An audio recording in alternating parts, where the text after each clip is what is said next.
ফাকাদ আযাইতা ওয়া আনাইতা, আসছো দেরি করে আবার মুসল্লিদেরকে কষ্ট দিচ্ছ। যেখানে জায়গা পাবেন ওইখানে বসবেন, মানুষের ঘাট ডিঙিয়ে সামনের কাতারে যাওয়া এটা ঠিক না। এজন্য জুমার দিন আগে আগে আসার চেষ্টা করবেন। রাজি আছেন তো? এরপরে বিশ্বনবী বললেন দুখুলুল মসজিদে রাকাতাইন, জুমার নামাজের দিন মসজিদে ঢোকার পরে 2 রাকাত পড়া সুন্নাত। কয় রাকাত? এরপর আল্লাহ বললেন ওয়া ইযা রাআউ তিজারাতান আও লাহওয়ান ফাদ্দু ইলাইহা ওয়া তারাকুকা কাইমা। ও নবী, সাহাবারা কাফেলার পণ্যের লোভে, কাফেলার পণ্য এসেছে মদিনায় শুনে আপনারে জুমার মিম্বারের মধ্যে দাঁড় করিয়ে রেখে সবাই চলে যায়। এটা ঠিক করে নাই। আমার কাছে এমন রিজিক আছে যেটা কখনো ফুরাবে না। ঠিক কি না? এই আয়াতটা বুঝতে হলে 2 মিনিট খুব মনোযোগ দিয়ে কানগুলো খরগোশের মতো খাড়া করে ফেলেন। খরগোশ কিন্তু খুব খাড়া কান করে শুনে, জানেন? কানগুলো খরগোশের মতো খাড়া হয়েছে। মনোযোগ আছে? বিশ্বনবী সাল্লাল্লাহু আলাইহি ওয়াসাল্লাম মদিনাতে প্রথম যখন জুমার নামাজ পড়াতেন তখন আগে জুমার 2 রাকাত পরে পরে 2টা খুতবা দিতেন, ঈদের নামাজের মতো। ঈদের নামাজে আগে কি 2 রাকাত, পরে খুতবা। জুমার নামাজও ছিল এরকম, আগে 2 রাকাত নামাজ পরে খুতবা। বিশ্বনবী আগে 2 রাকাত নামাজ পড়িয়ে খুতবা দিচ্ছেন, তখন মদিনায় দুর্ভিক্ষ, খাবার দাবার নাই। 1 মাস আগে দিহিয়াতুল কালবি আল আনসারী নামক এক সাহাবীকে দিয়ে বিশ্বনবী শাম দেশ থেকে কাফেলা পাঠিয়েছেন খাবারের দ্রব্যাদি আনার জন্য, পণ্য আনার জন্য। 1 মাস পরে তারা খাদ্যের পণ্য নিয়ে, মদিনাতে তখন দুর্ভিক্ষ, খাবারের দাম 2 গুণ 3 গুণ, খাবারের পণ্য নিয়ে কাফেলা ফিরে এসেছে জুমার টাইমে। তখন বিশ্বনবী জুমার 2 রাকাত নামাজ পড়িয়ে খুতবা দিচ্ছিলেন। কি করতেছিলেন?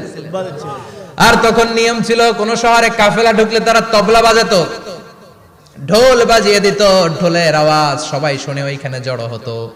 যার যত পণ্য কিনা দরকার পণ্য কিনে নিয়ে চলে যেত। বিশ্বনবী জুমার নামাজের ইমামতি করে 2টা খুতবা যখন দিবেন, মিম্বারের মধ্যে দাঁড়িয়ে বিশ্বনবী মসজিদে নববীতে খুতবা দিচ্ছেন। খুতবার মাঝখানে বিশ্বনবী তবলার আওয়াজ শুনতে পেলেন। কিসের আওয়াজ? বিশ্বনবী সহ সব সাহাবারা বুঝতে পেরেছে 1 মাস আগে দিহিয়াতুল কালবি শাম দেশে যেই কাফেলা পাঠানো হয়েছে, ওই কাফেলা খাবারের পণ্য নিয়ে মদিনার মধ্যে ঢুকেছে। এখন মসজিদে কানাঘুষা। কিছু সাহাবী বলে না না, বিশ্বনবীর খুতবা রেখে যাওয়া যাবে না। অনেকে বলে আমরা না গেলে মুনাফিকেরা সব পণ্য কিনে ফেলবে, আমরা খাবো কি? কেউ কয় বসে থাকি, কেউ কয় ল যাই। 2-4 জন ওঠা শুরু, সাথে সাথে ওনাদের পিছনে পিছনে বাকি সাহাবীরাও ওঠা শুরু। যেতে যেতে পেছন থেকে 1 কাতার, 2 কাতার, 3 কাতার, পুরো মসজিদে নববী খালি, মাত্র 12 জন সাহাবা ছাড়া। কয়জন? 12 জন। কথা কম। 12 জন। মাত্র 12 জন সাহাবা বিশ্বনবীর সামনে বসে আছেন। 4 খলিফা, জাবির ইবনে আব্দুল্লাহ, এরকম 12 জন সাহাবা বসে আছেন। সব সাহাবারা পণ্য কেনার জন্য চলে গেল। সাহাবারা ভাবলো নামাজ আসল, নামাজ তো পড়েই ফেলছি, এখন খুতবা সমস্যা নাই। কিন্তু আল্লাহ এটা সহ্য করলেন না। বিশ্বনবী দাঁড়িয়ে খুতবা দিবে আর সাহাবারা সেই খুতবায় বসে না থেকে কাফেলার পণ্য করণের জন্য দৌড়াবে, এটা সাহাবাদের জন্য শোভনীয় নয়। চিল্লা এখন ঠিক কিনা? এজন্য সাহাবাদেরকে ধমক দিয়ে, আমাদের চোখে আঙ্গুল দিয়ে আল্লাহ আয়াত নাযিল করলেন, ওয়া ইযা রাআউ তিজারাতান লাহওয়ানি আও লাহওয়ানিন ফাদ্দু ইলাইহা ওয়া তারাকুকা কাইমা। ও নবী, আপনার সাহাবারা দুনিয়ার পণ্য সামগ্রী দেখে আপনাকে জুমার মিম্বারের মধ্যে দাঁড়িয়ে রেখে তারা চলে যায়। কুল মা ইনদাল্লাহি খায়রুম মিনাল লাহবি ওয়া মিনাত তিজারা। ও নবী, আপনি বলে দেন আমার কাছে এত বিশাল ধনভাণ্ডার আছে, সবার যত চাহিদা যত কামনা আছে সব যদি দিয়ে দেয় আমার ধনভাণ্ডারের 1 ইঞ্চিও কমবে না। সবচেয়ে বড় রিজিকদাতা কে? আল্লাহ। চিল্লায় বলেন কে? আল্লাহ। কেউ যেটা পারে না পারে কে? আল্লাহ। কেউ যেটা দেয় না দেয় কে? আল্লাহ। জুমার নামাজে আগে আগে যেতে রাজি আছেন? সময় মতো জুমার খুতবা শুনতে রাজি আছেন তো? ইনশাআল্লাহ। খতিব সাহেবরা ঠিকঠাক মতো জুমার খুতবা দিবেন তো? ইনশাআল্লাহ। জুমার দিনের কিছু সুন্নাত আছে, শুনবেন না দোয়া করে ফেলবো? এই সুন্নাতগুলো শুনে আমরা বিদায় নিব। চিল্লায় পড়েন ইনশাআল্লাহ। দোয়া না নিয়ে কে কে যাবেন? হাত তোলেন। একজন। আর আপনি দোয়া না নিয়ে চলে যাবেন? এত ব্যস্ততা। জুমার দিনের প্রথম সুন্নত হচ্ছে জুমার দিনের ফজরের নামাজটা জামাতে পড়া। সবাই কয় খাইছে, হুজুরে ধরছে জায়গা মতো, আসল জায়গায়। ফজরের নামাজে ভেজাল আছে না নাই?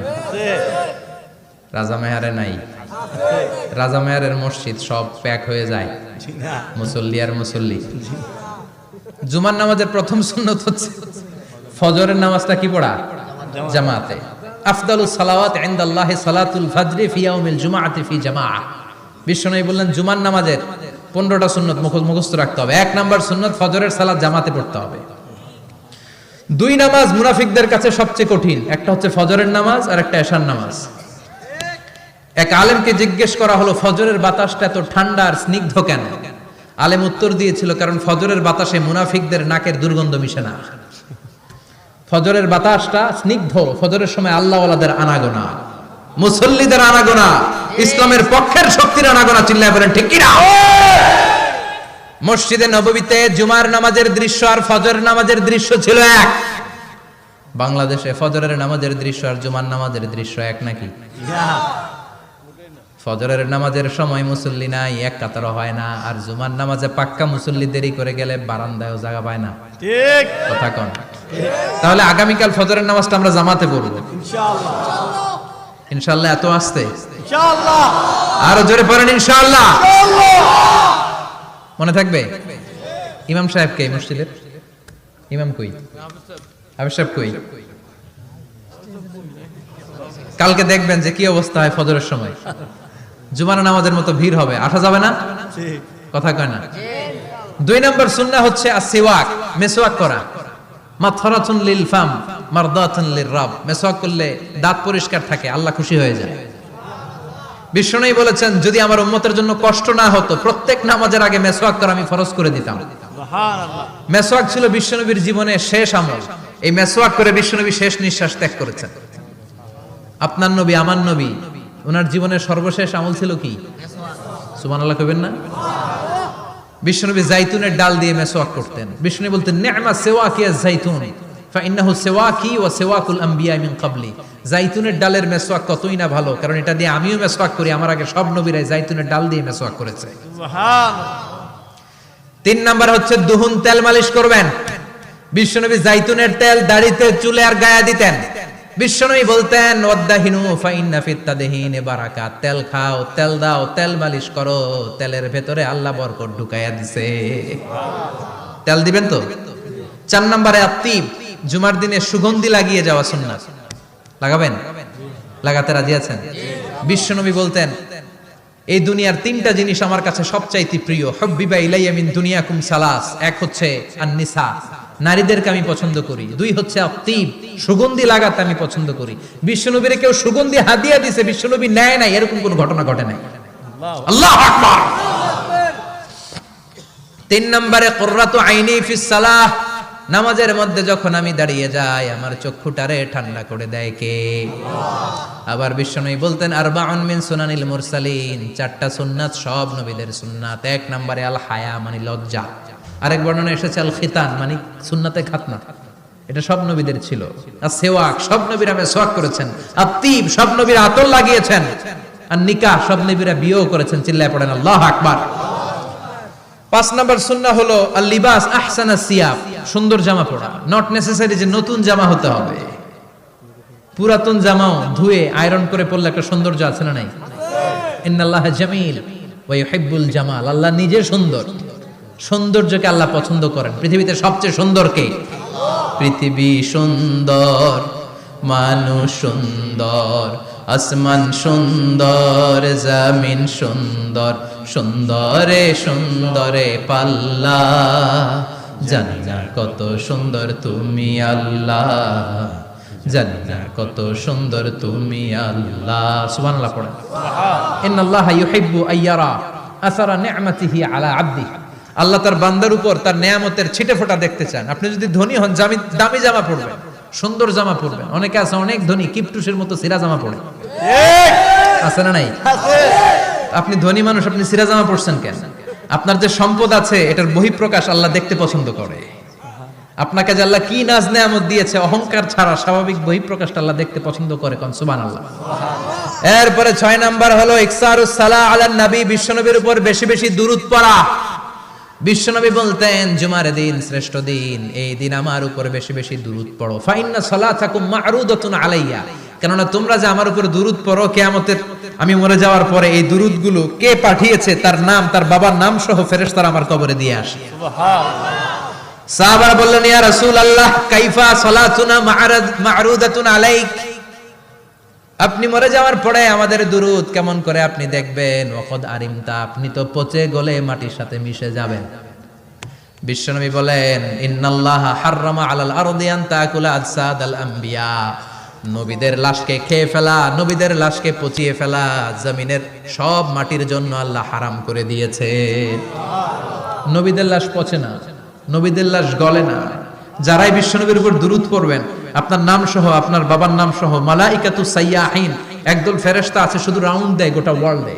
কারা বিশ্বনবীর উপর দুরূদ পড়েছে, এই দুরূদ নিয়ে, এই নাম নিয়ে বিশ্বনবীর কবরে তারা পৌঁছে দেয়। চিল্লায় পড়েন আল্লাহু আকবার। এরপরে বিশ্বনবী বলতেন, জুমার দিনে সূরাতুল কাহাফ পড়বা, কাহাফ পড়া সুন্নাহ। সূরাতুল কাহাফ পড়তে রাজি আছেন? আগামীকাল রাজি আছেন তো?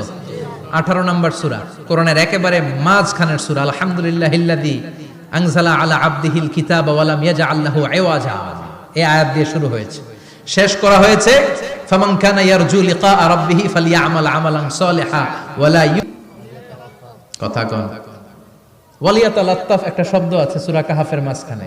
কোরআনের সব জায়গায় এক ফন্টে আয়াতগুলো লেখা, কিন্তু ওয়ালিয়াতালাত্তাফ মোটা করে লেখা আছে না, ডবল ফন্টে লেখা, মোটা, কারণ এটা কোরআনের একেবারে মাঝখানে অবস্থিত এই শব্দটা ওয়ালিয়াতালাত্তাফ। এর আগে যত শব্দ, এর পরে তত শব্দ, এর আগে যত কোরআনের অক্ষর, এর পরে তত অক্ষর। সুবহানাল্লাহ বাড়িতে গিয়া সুবহানাল্লাহ।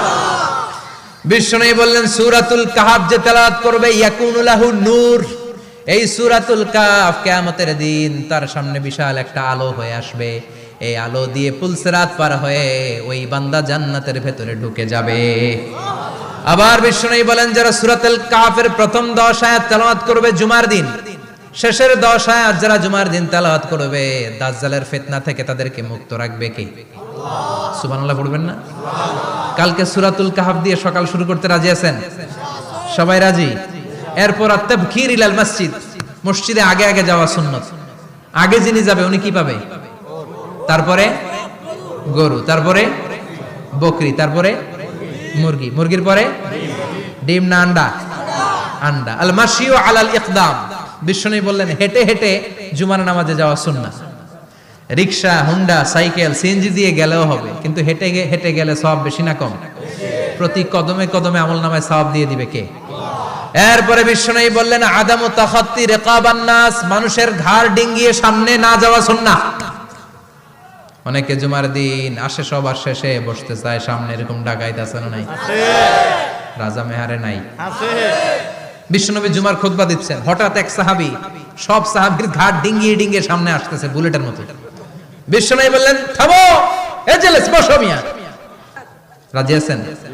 কবলাল জুমা বাদাল জুমা, অনেকে প্রশ্ন করে বাদাল জুমা 4 রাকাত, মসজিদে পড়লে 4, ঘরে পড়লে 2, কিন্তু কবলাল জুমা সুনির্ধারিত নয়, অনির্ধারিত। মা কদ খুদ্দিরা লাক, যত আপনার তৌফিকে কুলায় 2 রাকাত করে করে 2, 4, 6 ইমাম সাহেব খুতবা দেওয়ার আগ পর্যন্ত আপনি যদি আধা ঘন্টা আগে যান, আপনি 10 রাকাত পড়তে পারবেন। চিল্লায় বলেন ঠিক কি না? এরপরে বিশ্বনবী বলেন, ইনসাত, চুপ থেকে খুতবা শুনবা। জুমার খুতবার সময় কথা বলা যাবে নাকি? কথা কোন? বিশ্বনবী বললেন, তোমার সামনে কেউ কথা বলতেছে, তুমি যদি বলো চুপ করো, এটাও তুমি খারাপ কাজ করছো। চুপ করো তোমার কইতে কইছে কি? চুপ করো বলে তুমি আরেকটা বেজাল লাগাইছো। চিল্লায় বলেন ঠিক কিনা? তাহলে জুমার নামাজে কথা বলা যাবে না, কেউ কথা বললে চুপ করো, এই কথাটাও বলতে বিশ্বনবী নিষেধ করেছেন। চিল্লায় বলেন ঠিক কিনা? এরপরে মজার একটা কথা বিশ্বনবী বলেছেন, জুমার নামাজ পড়তে যেয়ে যদি কারো ঘুম আসে, জায়গা চেঞ্জ করে বসো। জুমার নামাজ পড়তে যেয়ে ঘুমান না, এরকম কে কে আছেন আল্লাহর ওলি? হাত তোলেন। হাত তুলতে পারবেন? আমিও তুলতে পারবো না, আমি কত ঘুমাইছি। জুমার খুতবা শুনতে গেলে ঘুমাস, কারণ রহমত নাজিল করে কে? আল্লাহ। পুরো মসজিদের ডানে বায়ে রহমতে ঠাসা, খালি ঘুম আর ঘুম। আছে না নাই? আছে। ঘুম আসলে কি করবেন?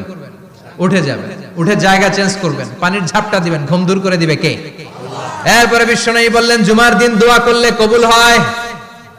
এমন একটা সময় আছে জুমার দিনে, ওই সময়ে যদি বান্দা আল্লাহর কাছে কিছু চায়, সেটা না দিয়ে খালি হাতে আল্লাহ বান্দারে ফিরাইয়া দেয় না। সেটা কখন? অনেক ইখতিলাফ আছে, বেশিরভাগ মুহাদ্দিসিন বলেছেন জুমার দিন আসরের নামাজের পর থেকে মাগরিবের আগ পর্যন্ত, বিশেষ করে মাগরিবের আগের আধা ঘন্টা, এই সময় আল্লাহর কাছে বান্দা যদি কিছু চায়, এই দোয়া আল্লাহ ফিরিয়ে দেয় না। এই 15টা সুন্নাত কালকে আমল করা যাবে তো? সবাই রাজি? জুমার খুতবা মনোযোগ দিয়ে শুনবো তো? আগে আগে আসবো তো? দোকানপাট বন্ধ করে জুমার নামাজের ভাবমূর্তি রক্ষা করব তো? খতিব সাহেব যারা আছেন জুমার আলোচনাটাকে আরো কনস্ট্রাকটিভ ওয়েতে নেন। সব বন্ধ হবে, জুমা বন্ধ হবে। তাফসির মাহফিলে 144 ধারা আছে না নাই? জুমার মাহফিলে আছে? জুমার দিন 144 জারি করছে ওই মসজিদের জুমায়, কোনদিন শুনছেন? এই জন্য জুমাটাকে আমাদেরকে কাজে লাগাতে হবে। আল্লাহ তুমি তৌফিক দাও। আরো জোরে পড়েন আমিন। সুবহানাকাল্লাহুম্মা বিহামদিকা আশহাদু আল্লা ইলাহা ইল্লা আনতা আস্তাগফিরুকা ওয়া আতুবু